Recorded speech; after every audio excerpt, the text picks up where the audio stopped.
Kumusta, Nicole? Diyan ka na pala. Okay lang naman ako, medyo pagod lang kakaalaga sa mga anak natin. Ikaw ba? Kamusta naman trabaho mo? Ayun, mabuti rin naman. Sadyang maraming pinagawa yung boss namin ngayon eh. Lagi babad mo sa misis? Baka naman may Teka nga ginawa lang. kang kasalanan. Parang kanina ko pa ito Baka naman nakikita dahil sa daan nag-usap habang ang pauwi bagay. ako ah. Yung alin? Pwedeng rason Yung ay ang commercial pills na na yan? Oo! Yung commercial na yan! Lagi ko yan nakikita! Marami nga yung poster sa labas. Mga nakadikit sa pader, sa poste. No scalpel vasectomy ang isa sa sagot dyan. Dahil ito ay makakabawas sa pasanin ng iyong asawa at ng inyong pamilya. Sabi nga nila, happy wife is happy life.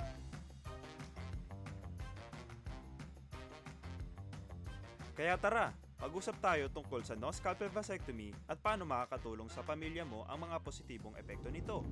Tumungo lamang sa aming page.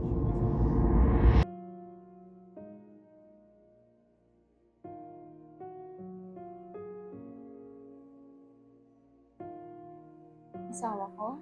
Bakit ka nakatulala?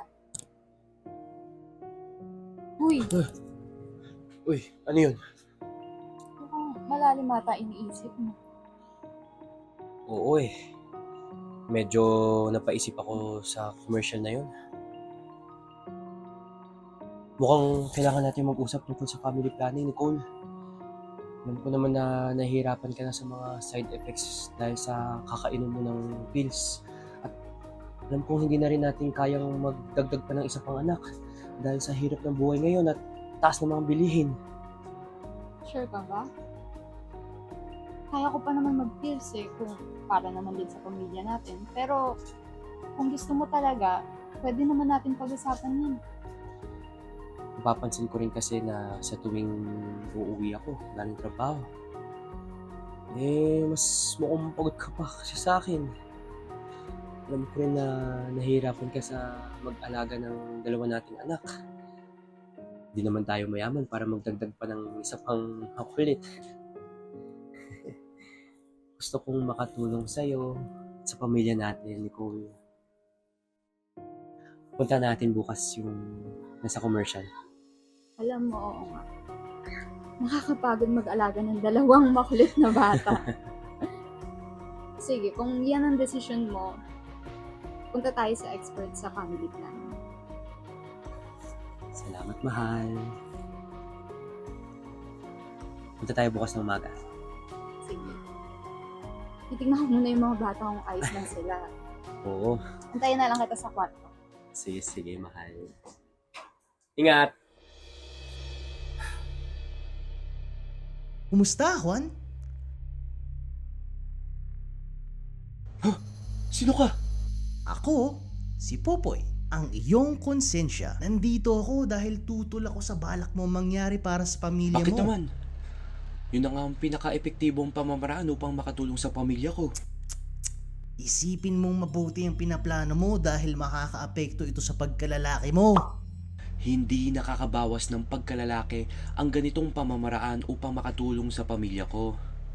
Lalaki ako at isa ito sa mga responsibilidad ko bilang isang haligi ng tahanan.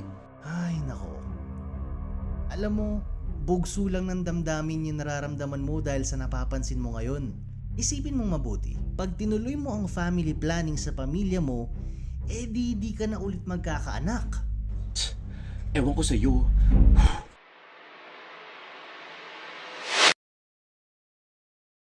Magandang umaga ho, Dok. Gandang umaga din sa inyong dalawang mag-asawa. So, kamusta kayo? Anong mapaglilingkod ko sa inyo? Okay lang naman po kami, Dok. Naparito po kasi kami dahil sa kagustuhan na rin na malaman kung ano po bang maganda para sa aming pamilya. Napapansin ko po kasi yung asawa ko po na nahihirapan na sa dalawa naming anak. Hindi na po namin kayang bumuhay pa ng isa pa. Nakikita ko rin po ang asawa ko po na lubos na naapektuhan na po sa paggamit ng mga bills. Pero Dok, may nabasa at napanood po kami about sa family planning. Kaya rin po talaga kami napunta dito ay para sana gabayan niyo po kami sa kung ano po bang dapat or maganda para sa aming pamilya. Sige. Madami tayong uri ng family planning o contraception methods. Meron tayong panlalaki, meron tayong pambabae. Sa panlalaki naman, ang pinaka-common ay condoms. Pero meron din tayong vasectomy. Sa babae naman, ang pinaka-common ay ang pills. Pero meron din tayong tubal ligation, IUDs, implants at injectables. Ganun po ba, Doc? Ang dami palang pagpipilian. Pero ano po bang nararapat para sa aming pamilya? Baka po kasi kapusin po kami. Tsaka yung asawa ko po, gumagamit na po siya ng pills. At katulad nga po ng nabanggit ko po sa inyo kanina, nahihirapan na po siya sa mga side effects po nito. So nahihirapan na din pala kayo financially. Kung ganun, may mga libre naman tayong options katulad ng no scalpel vasectomy. Maganda din nito dahil mabilis ang proseso nito. Pero kung gusto nyo ng mas malalim na kaalaman tungkol dito, mas mainam na pumunta kayo sa isang urologist.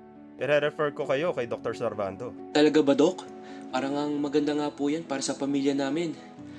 Hindi na po mahirapan ang asawa ko lalo na may ganun palang pamamaraan para sa mga lalaki. Sige po, Doc. Maraming salamat at susundin po namin lahat ng payo niyo po. Sige, maraming salamat din sa inyong mag-asawa, lalo na sa iyo, Juan. Dahil nagkusa kang kunin ang responsibilidad na to ng mabigat. Ingat kayo ha. Paalam. Salamat, Doc. Thank you. Mahal, tignan mo. Ang dami na nilang anak. Kaya ba nilang buhayin lahat ng yan, lalo na sa kasada lang sila nakatira? Oo nga eh. Hindi ba sila nahihirapan sa sitwasyon nila? Mukhang wala naman silang sapat na pera para buhayin ng mga anak nila. Ganyan siguro nangyayari sa mga pamilya pag walang tamang pagpaplano. Mabuti na lang talaga naisip mo magpa-no scalpel vasectomy. Tama. Nung nakita ko yung mga poster, napag-isipan ko din ito na kailangan kong gawin ito para sa iyo, sa akin, sa pamilya natin. Buti lang talaga nagpakonsulta tayo sa isang eksperto para sa desisyon natin ito, kundi tiyak. Magiging katulad din tayo nila pagdating ng ilang taon. Tamang desisyon natin, Nicole. Kailangan ko magpa-no scalpel vasectomy.